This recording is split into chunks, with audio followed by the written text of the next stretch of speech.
Hi everyone! Welcome to Artsonia's After School Art Club. Today we have a fun art project from Sabina Bolinger, an art teacher from Kansas. Hope you enjoy the video and don't forget to have your artwork uploaded to your Artsonia gallery.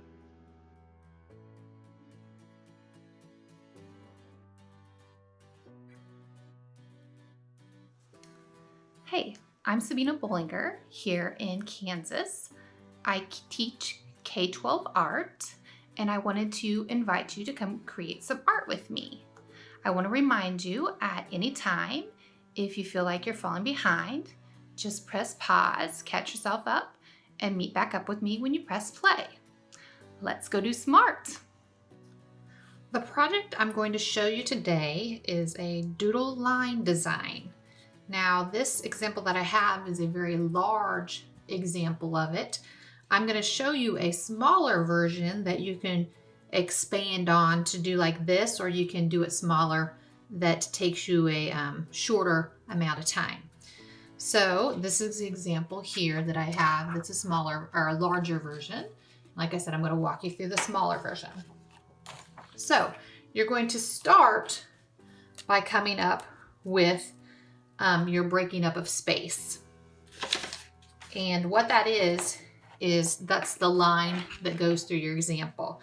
And if you look at this one, there's a line that goes through here and it's almost like a ribbon.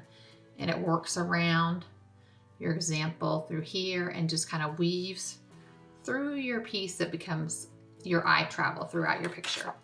So what you're going to do is you need to kind of decide on how your ribbon's going to go through your piece. And I usually have the kids do a couple boxes to kind of play with a ribbon. And I usually have them just kind of have a flowing line that goes through and just kind of move and wiggle and kind of just decide on how you want to do it until you find one that you like. Now you don't want to have really, really small areas because you're going to have to put a pattern in each little section. So you want to make sure that it's something that you really, really like. I think I kind of like this one. So we're going to go ahead and go with this one. So what you're going to do, and I have a smaller piece, like I said, I can show you how to do a small version, and then you just extend it to the larger paper if you want to do it larger. So to start off, you're going to do your original line, and you want to break it up your space. So you're going to draw that line that kind of goes through. Then you want to turn it into a ribbon. And a ribbon is just making thick and thin areas to kind of make it more spots so you can do your patterns in. So you're going to just kind of make it thick to thin to kind of make your space, your areas a little bigger or a little smaller depending on where you're at. Like here, I can't make it too big. And I think I want this area here, so I'm gonna make my ribbon pretend like it goes like this and make the ribbon like here.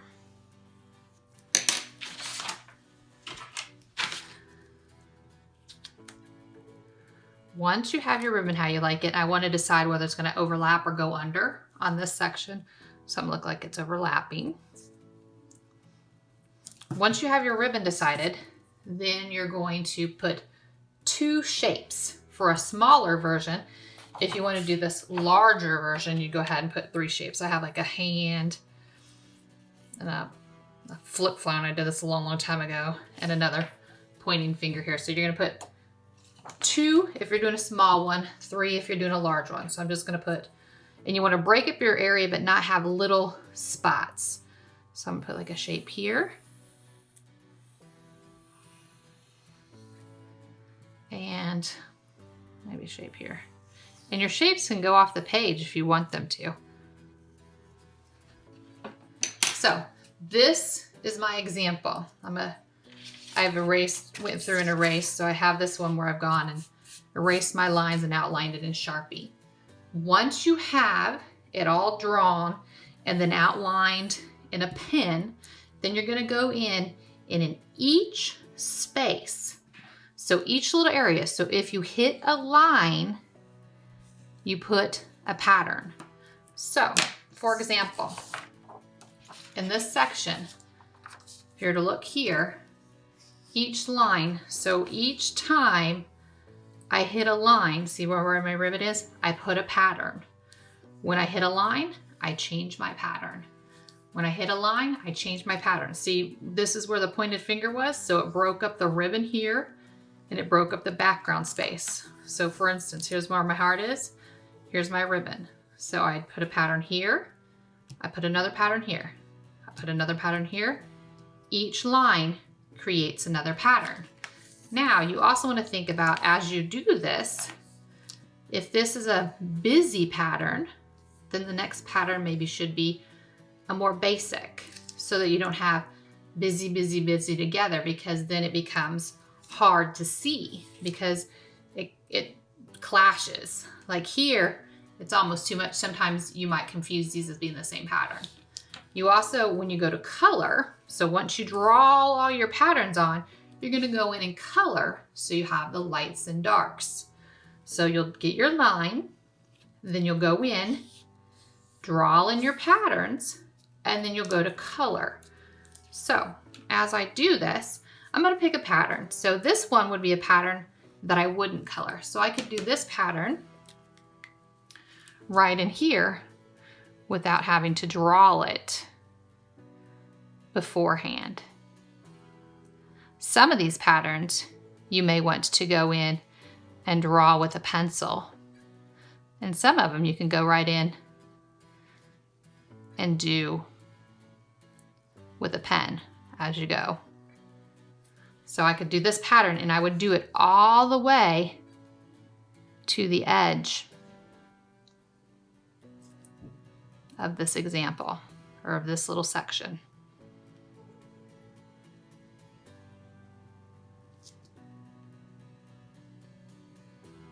Now this one I wouldn't need to color because the whole pattern is just line.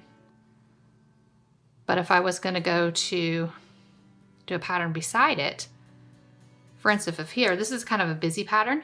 So this one here, maybe I was just going to do polka dots. So what I could do to make this one stand out and be different, and see here I'm doing it all the way around. I'm going to do it until I have all the way to where I see all the lines. See how I did all the way around? I'll probably put another dot here. To make this one stand out and be different from this one, I could go in and color the background. So I'd get like a bigger,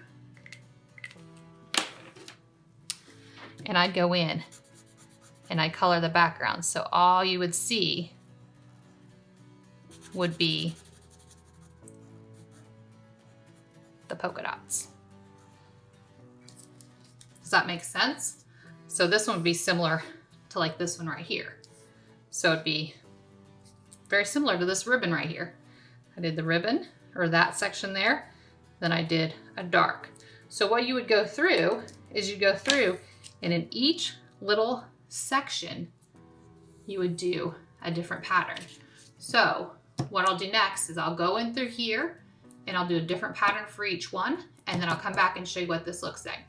If you are struggling to find patterns, you can always go online and look up pattern examples, and they have a whole bunch of examples of how to. I've gone in and added patterns to each of the areas. Now, if you notice, and you may have trouble with this, if you notice value, lights and darks give weight. And right now it's very heavy up here because it's all light and dark. All the darks are up here, and this all seems to blend together because it's all white. So if you have an issue with that, you may have to go in and decide, how can I change this to give it some visual weight down here? And what I can do is, this one would be hard to change, this one would be hard to change, but this one I could go in and add some darks. I could either do the stars in black, or I could do the background in black to make this balance itself out.